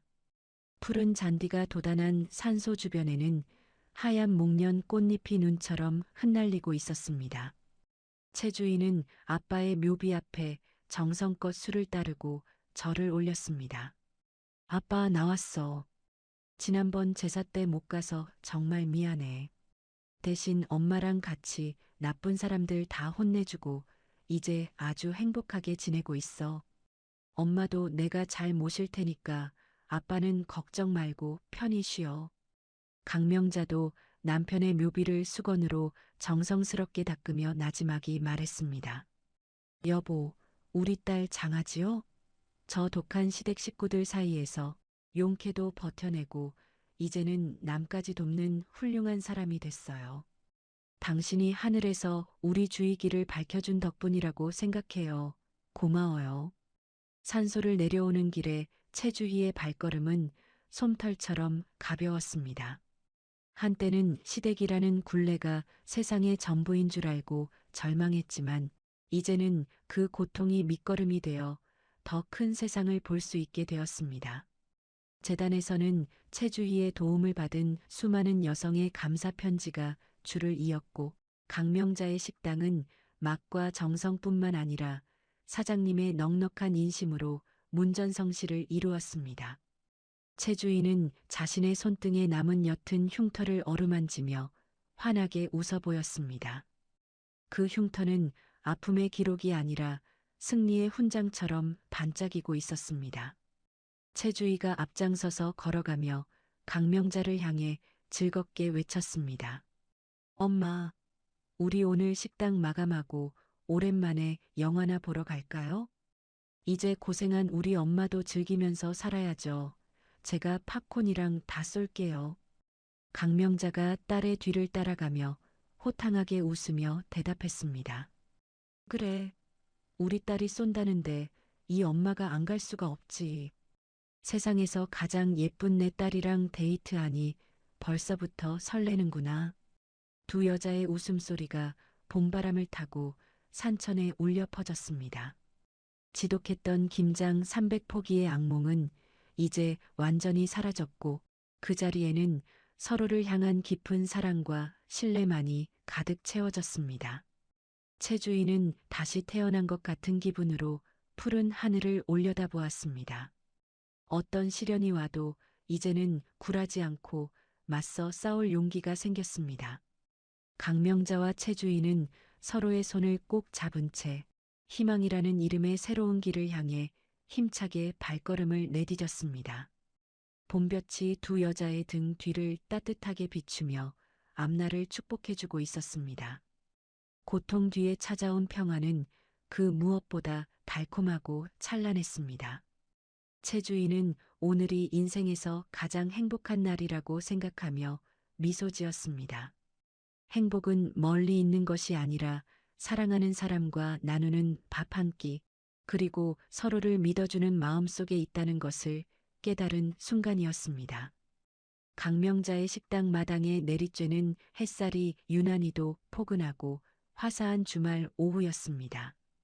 1년 전만 해도 배추 비린내와 억울한 눈물로 가득했던 이 마당에는 이제 은은한 한약재 냄새와 사람들의 정겨운 웃음소리가 꽃향기처럼 피어나고 있었죠. 최주인은 식당 한편에 마련된 재단 사무실에서 상담 일지를 꼼꼼하게 정리하다가 창밖에서 들려오는 아이들의 명랑한 목소리에 고개를 들어 옅은 미소를 지어 보였습니다. 최주희의 손등에 남았던 그날의 참혹했던 상처는 이제 자세히 보지 않으면 모를 만큼 희미한 흔적으로 남았지만 그 흔적은 최주희가 스스로 살아낸 승리의 훈장과도 같았습니다. 강명자가 주방에서 김이 모락모락 나는 떡을 접시에 정성스럽게 담아 사무실로 들어오며 말했습니다. 주희야, 이제 그만 서류 덮고 나와서 이 따끈한 떡 좀 한 입 먹어보렴. 내 아빠가 살아생전 제일로 좋아하던 콩백설기를 오늘 새벽부터 내가 직접 쪘단다. 오늘이 우리 재단 1주년 되는 날인데 아빠가 이 광경을 보시면 얼마나 기뻐하실까 싶어. 채주이가 서류를 덮고 강명자의 거친 손을 두 손으로 꼭 잡으며 다정한 목소리로 대답했습니다. 엄마, 정말 고생 많았어. 엄마가 내 손 잡아주지 않았으면 나 정말 그 지옥에서 못 나왔을 거야. 아빠도 하늘에서 엄마가 나 이렇게 단단하게 지켜준 거 다 보고 계실 테니 걱정 마. 오늘따라 마당에 부는 바람이 꼭 아빠가 내 어깨를 다독여 주시는 것처럼 따뜻하게 느껴지네. 강명자가 채주희의 뽀얀 얼굴을 쓰다듬으며 눈가에 맺힌 기쁨의 눈물을 닦으며 대답했습니다. 그래, 내 딸 채주희가 이렇게 당당하게 서 있는 것만으로도 나는 더 바랄 게 없다. 저 고약한 인간들 인과응보 받는 거 보니까 역시 세상의 정의는 살아있다는 걸 뼈저리게 느껴. 너도 이제 정말 마음속 무거운 돌덩이 다 내려놓고 행복해질 일만 남았으니 웃으면서 살자. 그 시각 변두리의 낡고 눅눅한 상가 건물 지하방에서는 지독한 한숨 소리가 끊이지 않았습니다. 한때는 번듯한 아파트에서 며느리를 종처럼 부리며 위세를 떨던 양순옥의 비참한 현재 모습이었죠. 양순옥은 곰팡이 냄새가 진동하는 방바닥에 누워 삭신이 쑤신다며 밤새도록 앓는 소리를 냈습니다. 곽진우가 공사장에서 하루 종일 흙먼지를 뒤집어 쓰고 들어와 잠바를 바닥에 던지며 소리쳤습니다. 엄마, 밥 안 차려놓고 뭐하고 있어? 나 하루 종일 삽질하느라 배고파서 쓰러질 지경이란 말이야. 채주인은 지금 재단 이사장 소리 들으면서 온 동네에 떵떵거리고 잘 나간다는데 우리는 왜 이 좁고 캄캄한 방구석에서 김치 한 조각 없이 맨밥을 씹어야 하냐고. 양순옥이 겨우 몸을 일으키며 곽진우의 등짝을 손바닥으로 찰싹 때리며 앙칼지게 대답했습니다. 이 한심한 놈아. 너는 마누라 간수도 못해서 이 꼴을 만들어 놓고 나한테 밥 타령이야? 내 팔자가 왜 이렇게 됐는지 모르겠다. 그 독사 같은 강명자 여편니가 우리 집안 씨를 말리려고 작정을 했으니 내 신세가 이 모양 이 꼴이 된 거 아니겠어. 곽진우가 머리카락을 쥐어뜯으며 차가운 바닥을 주먹으로 치고 소리를 지르며 외쳤습니다. 다 엄마 때문이야. 엄마가 그놈의 300포기 김장만 안 시켰어도 우리 이렇게 안 됐어. 내 직장도 날아가고 퇴직금도 반토막 나서 이제는 얼굴도 못 들고 다닌단 말이야. 이제 와서 누굴 원망해? 엄마 욕심 때문에 우리 인생이 통째로 망가진 건데 누굴 탓하느냐고. 양순옥이 곽진우의 말에 할 말이 없는지 벽을 보고 돌아누워 서럽게 흐느끼기 시작했습니다. 그래, 내가 죽일년이다. 내 욕심에 내가 내 무덤을 아주 깊게도 팠어. 착한 며느리인 줄만 알고 마음대로 부렸는데 그게 내 목을 죄는 밧줄이 될 줄 누가 알았겠어. 채주의 그년이 이렇게 무섭고 독하게 돌변할 줄은 꿈에도 생각 못했단 말이다. 모자의 처절한 울분과 원망 섞인 목소리는 눅눅한 지하방의 벽을 타고 허망하게 흩어졌습니다. 다시 강명자의 재단 1주년 기념식이 열리는 강당은 밝은 조명과 박수 소리로 가득했습니다. 정태석 변호사가 깔끔한 정장 차림으로 나타나 채주희에게 커다란 꽃다발을 건넸습니다. 정태석 변호사가 인사를 건네며 차분하고 신뢰감 있는 목소리로 채주희에게 말했습니다. 채주희 씨, 진심으로 축하합니다. 1년 동안 수백 명의 고통받는 여성들을 위해 헌신하셨군요. 주희 씨 아버님께서도 과거 저에게 장학금 주실 때처럼 아주 흐뭇하게 보고 계실 겁니다. 정의는 늦게라도 반드시 찾아온다는 걸 채주희 씨가 온몸으로 증명해 주셨으니 정말 장합니다. 채주희가 꽃다발을 가슴에 꼭 안고 정태석 변호사에게 정중하게 고개를 숙이며 대답했습니다. 모두 정 변호사님 덕분이에요. 법이라는 게 너무 멀고 무섭게만 느껴졌었는데 변호사님이 저희 모녀 손을 끝까지 놓지 않으셔서 제가 이 자리에 올 수 있었어요. 앞으로도 억울한 눈물을 흘리는 사람이 없도록 제가 더 열심히 현장을 뛰어다니겠습니다. 기념식이 시작되자 최 주인은 떨리는 마음을 가다듬고 단상 위로 올라가 마이크를 잡았습니다. 강당을 가득 채운 수많은 사람의 시선이 최주희의 입술 하나하나에 집중되고 있었죠. 최주희가 깊은 숨을 들이마시고 차분하게 자신의 진심을 담아 연설하기 시작했습니다. 여러분, 저는 1년 전만 해도 차가운 마당에서 배추를 씻으며 죽고 싶다는 생각뿐이었습니다. 가족이라는 이름으로 자행되는 폭력과 착취가 한 사람의 영혼을 얼마나 망가뜨리는지 압니다. 하지만 저를 끝까지 믿어준 엄마의 사랑이 저를 지옥에서 끌어올려 주었습니다. 이제 저는 제가 받은 그 사랑과 용기를 더 많은 사람과 나누어 희망의 등불이 되려 합니다.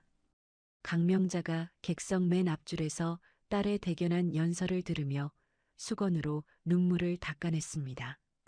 강당에 울려 퍼지는 박수 소리는 최주희의 진한 아픔을 씻겨주는 가장 따뜻한 위로였습니다. 행사가 끝난 후 강명자와 최주희는 다시 아빠가 잠들어 계신 산소를 찾아갔습니다.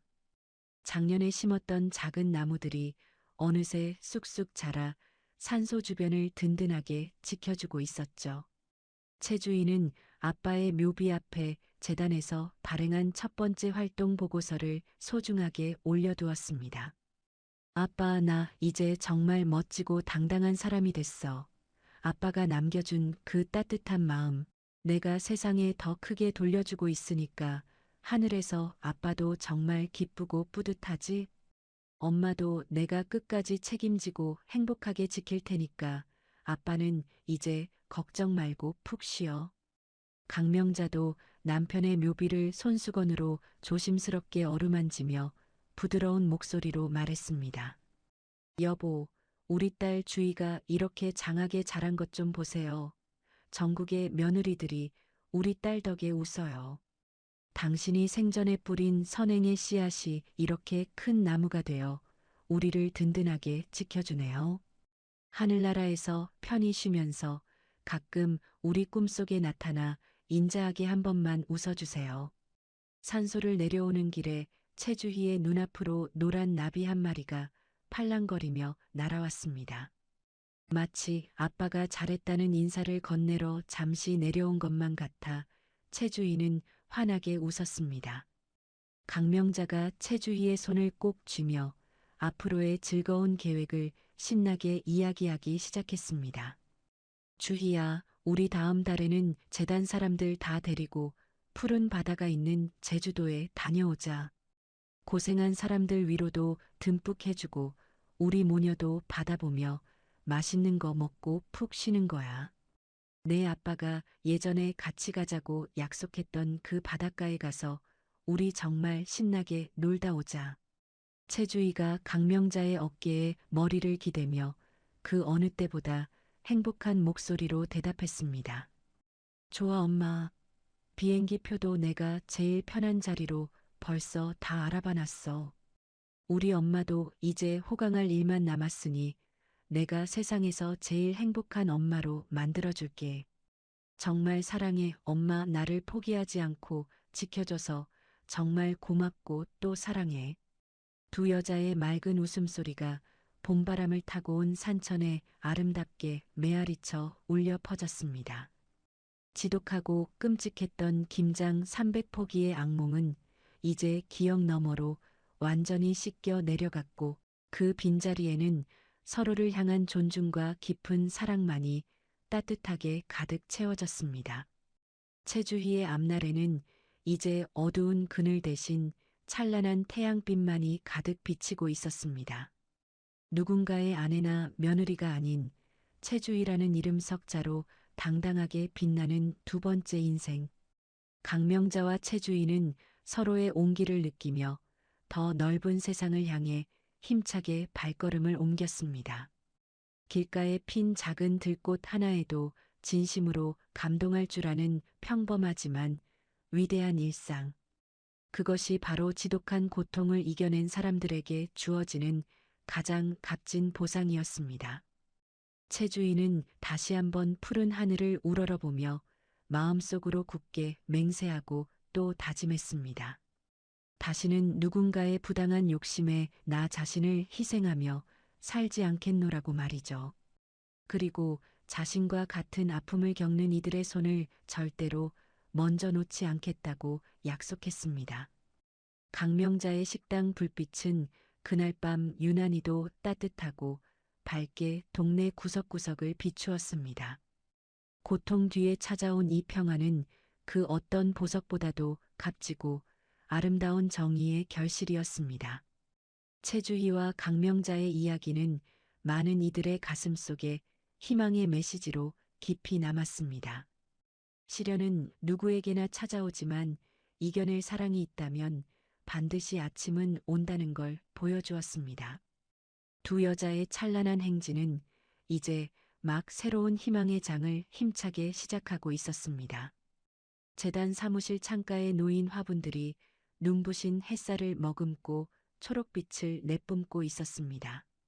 최주인은 이제 상담 일지를 정리하는 손길이 무척이나 능숙하고 단단해 보였습니다. 1년 전만 해도 남의 눈치를 보며 주저앉아 울기만 하던 그 여린 며느리는 이제 고통받는 사람들의 손을 잡아주는 든든한 등불이 되어 자리를 지키고 있죠. 최주희의 책상 위에는 전국 각지에서 보내온 감사 편지들이 산더미처럼 쌓여 있고 그 편지 한 장 한 장에는 최주희가 전한 용기로 새 삶을 찾은 여성들의 눈물이 담겨 있었습니다. 강명자가 정성스럽게 달인 시원한 오미자차 2잔을 쟁반에 받쳐들고 들어왔습니다. 강명자는 딸의 책상 위에 차를 내려놓으며 인자한 미소로 최주희를 바라보았습니다. 주희야, 잠시 숨 좀 돌리면서 해라. 네가 너무 열심히 하니까 내가 다 걱정이 된다. 우리 딸 덕분에 전국에 있는 며느리들이 이제야 숨통이 트인다고 난리인데 정작 내 딸 몸이 상하면 하늘에 있는 내 아빠가 나를 얼마나 구박하겠니? 최주희가 오미자차를 한 모금 마시고 강명자의 손을 따뜻하게 잡으며 대답했습니다. 엄마, 나는 지금이 내 인생에서 가장 행복하고 보람찬 시간이야.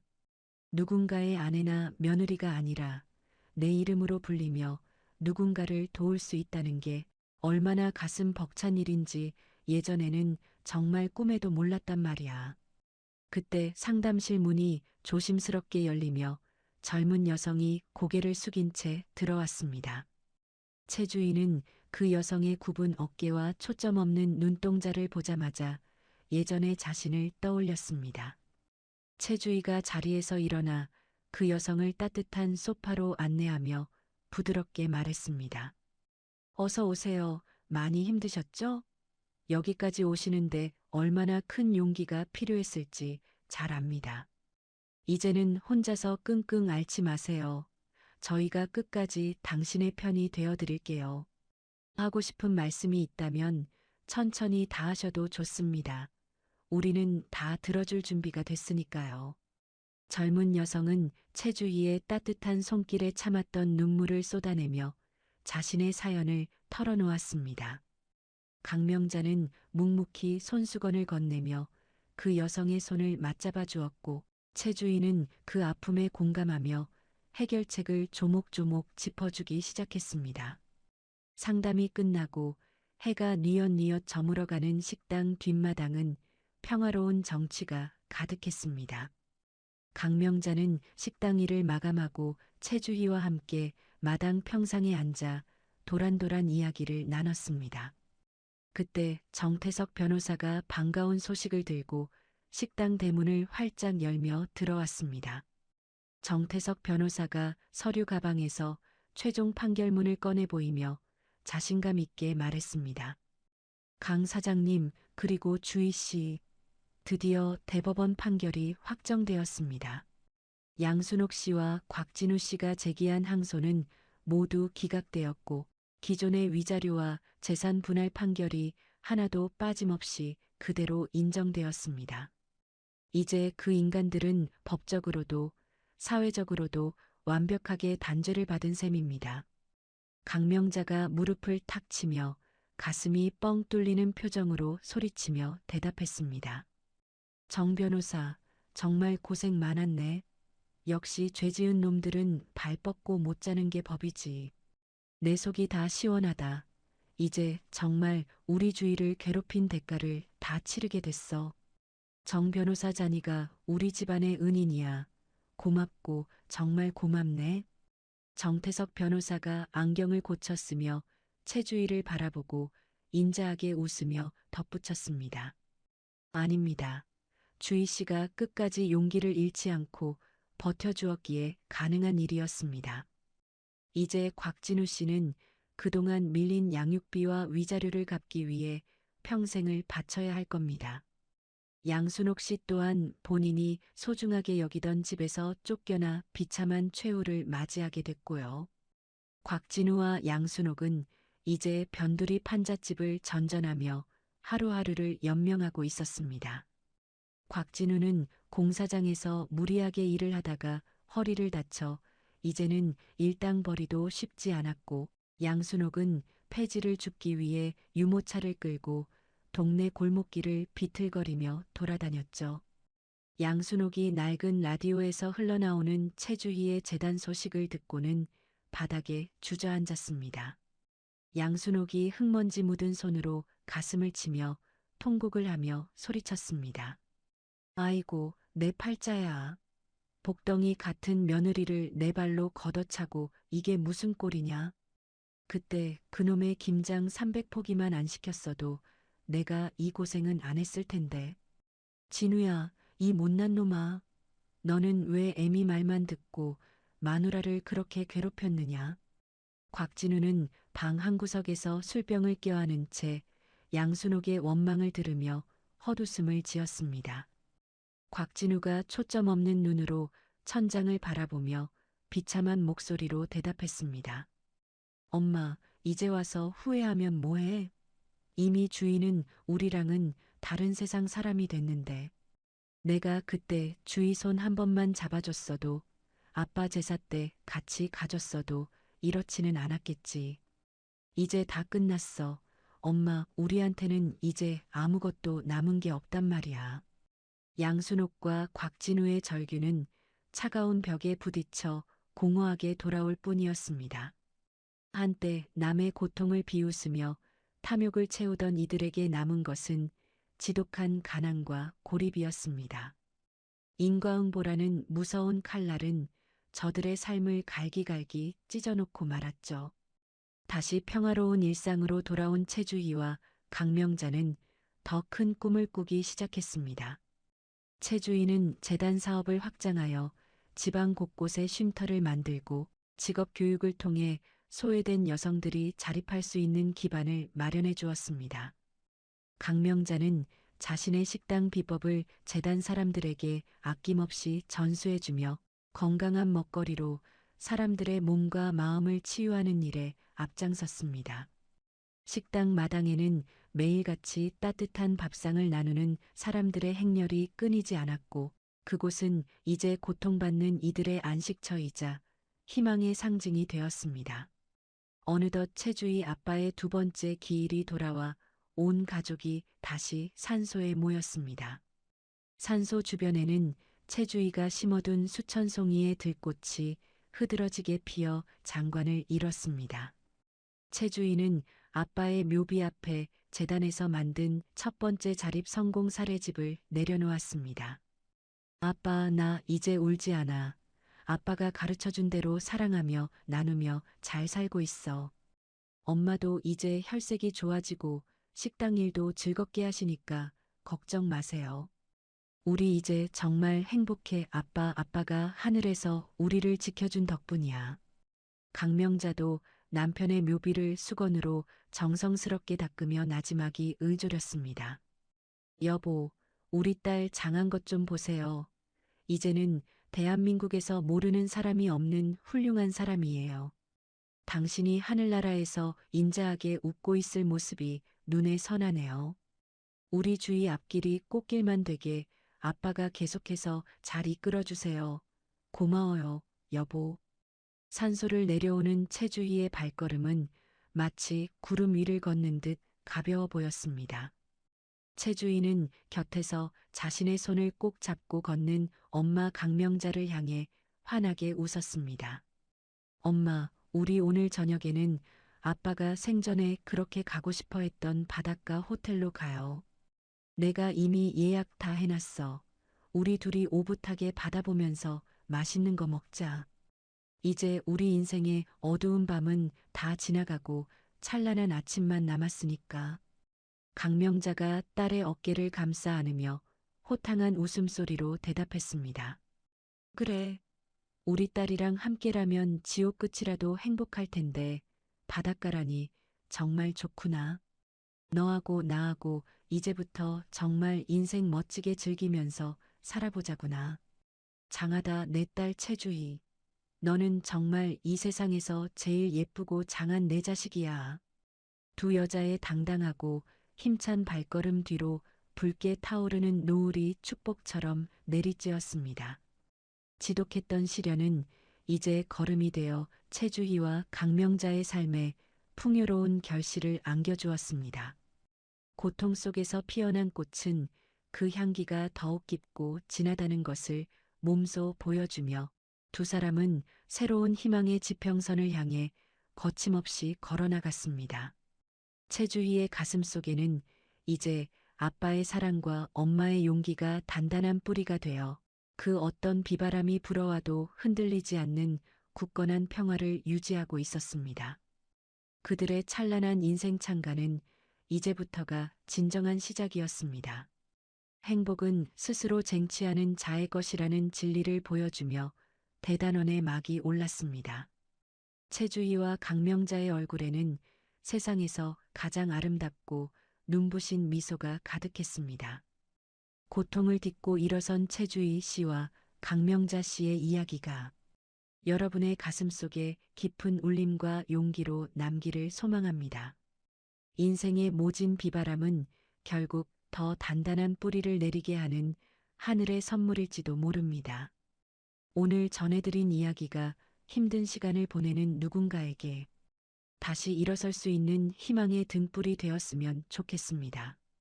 여러분의 앞날에도 늘 따스한 봄볕 같은 행복만이 가득하기를 두 손 모아 기도하겠습니다. 이야기를 끝까지 들어주신 분이 계시다면 잘 들었다고 댓글 하나만 남겨주세요. 지금까지 똑순이 사랑방이었습니다. 감사합니다.